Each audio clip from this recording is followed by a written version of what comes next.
Hello and welcome to Jessie Bear Book Club.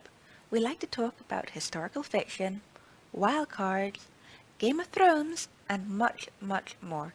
Remember to like, comment, and subscribe to this channel. Today I want to talk about Wild Cards 9, Jokertown Shuffle.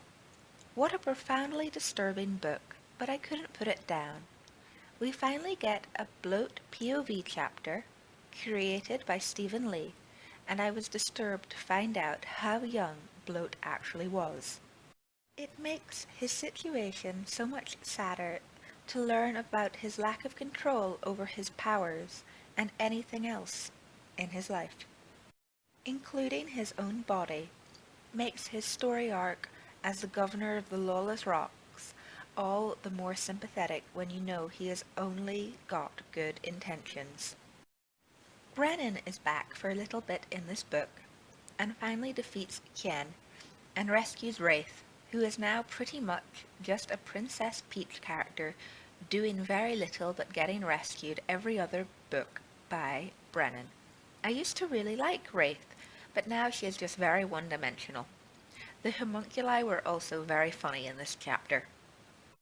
I am glad the Tachyon story arc seems to have come to an end. But that's all I really have to say about this chapter, as Brennan really bores me. The Mark Meadows chapters were brilliant, and I am so happy he got Sprout back. I really hope nothing bad happens to them when they are both so sweet. I also loved seeing the Mark Meadows Durg interactions. They were very funny. Finally getting a Black Shadow POV chapter was also very good, and seeing the repercussions of Puppet Man's feeding in a large sense was a great addition to the overall story. It was also really interesting to see what happens when you jump the ridge, and I was on tender hooks when he rescued Tachyon. Really good action scenes in that chapter. Lady Black was also interesting, but I always enjoy her chapters. Getting to see her frustration at the bureaucracy that goes on in Scare was really good, and their lack of actual work. They just show up and look pretty every now and again. They do everything Cyclone asks, and smile while doing it. Carrie and Veronica's plotline to kill Loophole was also very good. I know in the last book review I complained a little about them both, especially Veronica's plot being oversexed and pointless, but it got a good lot better in this book, and I enjoyed it, though she is still a bit pathetic in places. Jerry was as funny as always, and I loved the scene where he stole Veronica's unconscious body from the hospital. The way he killed Latham was also very gruesome, extending his finger bone into Latham's ear to scramble his brain like an egg. I also thought it was very funny that Jerry got an infection on his finger from Latham's dirty mind. Now for Tachyon's chapters. What can I say? They were disturbing in the extreme. As soon as he was body swapped with Kelly, I knew what was going to happen to him, but that didn't make Tachyon's rape by his grandson any less horrifying. After reading that scene, I had to put the book down for a while and go to bed to decompress. It was inevitable that Tachyon Kelly would get pregnant during his imprisonment. Tachyon's parental feelings were unexpected, as he did such a bad job raising Blaze. His communications with Bloat were also very painful to read, as you know Tachyon was destined to be disgusted by Bloat. I thought Bloat became more and more deluded as each chapter passed. It will be interesting to see how this plays out in the next book.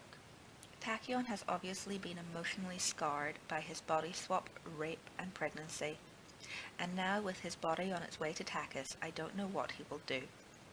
The 2 raids on the rocks are also large milestones in the books. The first raid was fast and furious, with little long-term effect, but the second raid by the military was an eye-opening chapter. I think Blaze's choice to flee the rocks shows a lack of care for what he helped create and a naivety at thinking he can get away with it. The second raid is also very important for Bloat's story arc.